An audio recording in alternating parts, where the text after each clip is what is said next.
Bismillahirrahmanirrahim. Assalamualaikum warahmatullahi wabarakatuh. Alhamdulillah, wassalatu wassalamu ala rasulillah Muhammad ibn Abdillah sallallahu alaihi wasallam wa ala alihi wa ashabihi wa mawala wa la hawla wa la quwata illa billah, amma ba'du. Rabbi shrah li sadri wa yassir li amri wa hlul 'uqdatam min lisani yafqahu qawli wa tsabbit lisani wa hdil qalbi bi haqqi sayyidina wa maulana Muhammadin sallallahu alaihi wasallam. Pada anak-anakku sekalian yang berbahagia, alhamdulillah pada hari ini kita masih diberikan limpahan rahmat berkah dan nikmat dari Allah sehingga kita dapat berpuasa pada hari ini. Mudah-mudahan segala ibadah yang kita lakukan pada hari ini membawa keridhaan Allah Subhanahu wa taala. Amin ya rabbal alamin. Salawat dan salam semoga selalu tercurah kepada junjungan kita baginda Nabi besar Muhammad sallallahu alaihi wasallam, dan juga kepada para keluarganya, para sahabat-sahabatnya, dan para pengikut yang setia dan seiman yang insya Allah kita merupakan umat Rasulullah yang mendapatkan syafaat dari beliau di yaumil qiyamah. Amin ya rabbal alamin. Anak-anakku sekalian yang berbahagia, pembahasan kita pada hari ini adalah tentang akhlakul karimah. Akhlakul karimah, akhlak sendiri berasal dari kata bahasa Arab khalaqa khuluq, yang berarti budi pekerti atau tabiat atau kebiasaan. Sedangkan karimah adalah mulia atau baik. Jadi akhlakul karimah secara bahasa berarti tabiat atau budi pekerti yang baik dan mulia. Secara istilah, akhlakul karimah adalah suatu kebiasaan, norma dan aturan yang dijalankan oleh manusia berdasar kepada Al-Quran dan Sunnah Nabi Muhammad SAW. Kemudian akhlakul karimah adalah pesan yang dibawa oleh Rasulullah SAW, karena Rasulullah SAW sendiri diutus oleh Allah untuk memuliakan akhlak. Sesuai dengan hadis Nabi Muhammad SAW, innama bu'istu liutammima makarimal akhlak. Sesungguhnya aku diutus oleh Allah untuk menyempurnakan akhlak. Hadis riwayat Bukhari Muslim. Rasulullah SAW adalah berakhlak berdasar pada Al-Quran. Seperti suatu kisah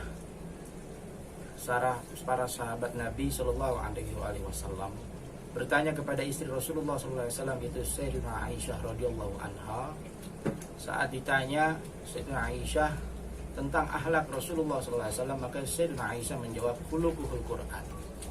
Akhlak Nabi Muhammad adalah akhlaknya Al-Quran.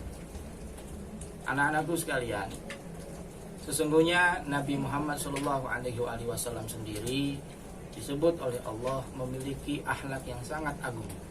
Di dalam surat Al-Qalam ayat 4, Allah Subhanahu wa taala berfirman, innaka la'ala khuluqin azim.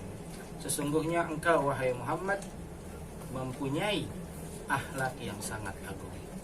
Di firman Allah taala yang lain di surat Al-Ahzab ayat 21, Allah Subhanahu wa taala berfirman, laqad kana lakum fi Rasulillah uswatun hasanah. Sungguhnya bagi kalian telah ada pada diri Rasulullah SAW uswatun hasanah, suri teladan yang baik. Anak-anakku sekalian, akhlak ini sangat penting bagi kehidupan sehari-hari umat Islam, karena akhlak ini adalah menjadi suatu pegangan kita, acuan kita di dalam berkehidupan sehari-hari. Karena kalau tidak ada akhlak, maka hancurlah umat Islam.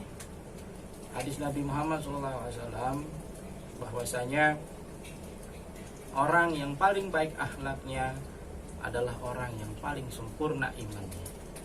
Hadis riwayat Imam Ahmad dan Imam Bukhari serta Imam Muslim.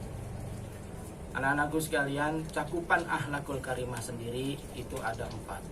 Akhlakul karimah yang pertama adalah akhlak kepada Allah Subhanahu wa taala. Akhlak kepada Allah yaitu dengan kita menyembah kepada Allah, menjalankan perintah Allah dan menjauhi segala larangan-larangan yang telah Allah tetapkan di dalam Al-Quran.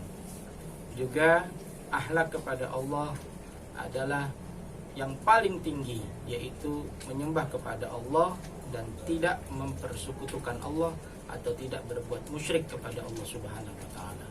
Kemudian cakupan akhlak, kalau akhlakul karimah, yang kedua yaitu akhlak kepada diri sendiri. Akhlak kepada diri sendiri yaitu dengan kita menjaga kesehatan untuk diri kita sendiri, dengan hidup teratur, hidup sehat, istirahatkan badan pada tempatnya, pada waktunya. Itulah adalah bagian dari akhlak kepada diri sendiri. Kemudian yang ketiga, akhlak kepada sesama manusia. Akhlak kepada sesama manusia terbagi menjadi tiga, yaitu yang pertama akhlak kepada orang tua, yang kedua akhlak kepada guru, yang ketiga akhlak kepada sesama teman. Akhlak kepada orang tua. Akhlak kepada orang tua, berbuat baik kepada orang tua, taat berbakti kepada orang tua, disejajarkan oleh Allah Subhanahu wa taala dengan menyembah Allah Subhanahu wa taala.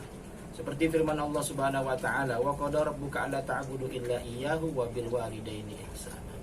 Telah ditetapkan oleh Tuhanmu Allah Subhanahu wa taala, janganlah kamu menyembah selain hanya kepada Allah. Wa bil walidaini ihsana, dan berbuat baiklah kepada kedua orang tua. Jadi berbuat baik, berbakti dan taat patuh kepada orang tua sama saja kita dengan menyembah Allah Subhanahu wa taala. Ridallah bi ridal walidain wa khsatullah fi sakhdil walidain. Ridhonya Allah tergantung ridhonya kedua orang tua, dan murkanya Allah, marahnya Allah tergantung marahnya kedua orang tua. Kemudian yang kedua, akhlak kepada guru. Para ahli hadis Rasulullah SAW, bahwa hadis tentang ridallah fi ridal walidain wa khsatullah fi sakhdil walidain, bahwasanya kedua orang tua sejajar dengan guru. Jadi masalah hadis tersebut Imam Ahmad bin Hambal telah memberikan penjelasan bahwasanya keridhaan Allah sama saja keridhaan orang tua, berarti ridho guru ada di dalamnya. Jadi guru ridho, maka Allah pun ridho. Bagaimana kita berakhlak kepada guru? Dengan taat dan patuh pada yang telah guru ajarkan. Taat dan patuh kepada yang telah oleh guru ajarkan, mudah-mudahan menjadi kemanfaatan ilmu yang telah didapatkan oleh diri kita. Karena manfaatnya ilmu yaitu ketika kita taat dan patuh kepada guru. Jadi kalau kita tidak taat dan patuh kepada guru, maka bisa jadi ilmu yang telah kita dapati tidak akan bermanfaat di dalam kehidupan sehari-hari kita. Yang ketiga, akhlak kepada sesama teman. Hidup jujur. Hidup jujur, saling menghormati sesama teman, itu adalah bagian dari akhlak sesama teman. Saling menghargai, jangan saling membuli sesama teman. Itulah akhlak kepada sesama teman. Kemudian yang keempat, yaitu akhlak kepada lingkungan, alam semesta. Berarti akhlak ini menuntut kita agar berbuat baik kepada sesama makhluk Allah Subhanahu wa taala, kepada tumbuhan dan kepada hewan. Janganlah kita menyakiti hewan, jangan juga kita menyakiti tumbuhan dengan memetik daunnya. Karena akhlak kita kepada sesama makhluk Allah, yaitu alam semesta, dengan menjaga